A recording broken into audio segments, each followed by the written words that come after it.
Hi, my name is Dorothy Hall. I graduated from the Workforce Villages in October of 2024.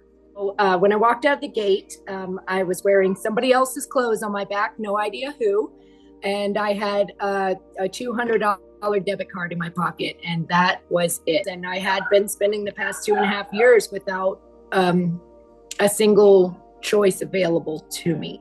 And so I had to figure out how to gain that back, that confidence level. Getting into the house, the ladies there are all ladies that I knew from the program. As far as hygiene, clothes, food, everything was taken care of so that I could concentrate on getting myself settled in. And I knew that there was a plan for the next step. I didn't have to worry too much about that either. So that took a lot of weight off my shoulders to go ahead and concentrate on getting a job, getting my license, getting, all of the paperwork and everything that I needed to become a citizen again. And I also personally coming out, I had a set time frame that I needed to get certain things done because that was my plan on how I was going to get my daughter back. I never would have been able to keep that pace. And because of the program, I actually did meet my deadline and actually a little bit ahead of it. So I was able to save $4,500. That was an amazing accomplishment for me. Being able to come down here and be in my own place, I can provide everything that I need for me and my family. And that was a huge feeling. And then to have a safety net too. Because of the program, I was able to deal with a very challenging situation that came up. I did end up getting laid off from my job in April. That could have been seen as a huge bump in the road or a huge setback, right? Actually, I continued doing the savings program that St. Joseph the Worker taught me. So when I ran into that crisis, I have an emergency fund to fall back on. And by April 18th, I was enrolled in Penn Foster College to go for my associates for vet tech. I can actually move forward with the career that I planned on this whole time.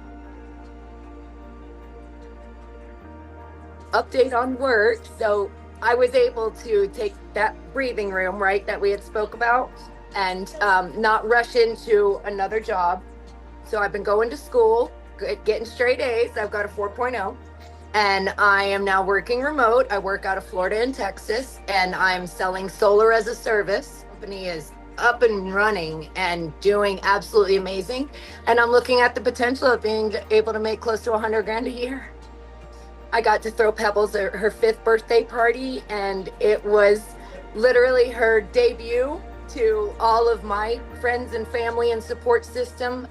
So on her birthday was her debut, and I threw a huge party with a bouncy house. And there were dinosaurs everywhere, y'all. We had dinosaurs taped to every wall, balloons, water slides, everything, kids everywhere. It was amazing.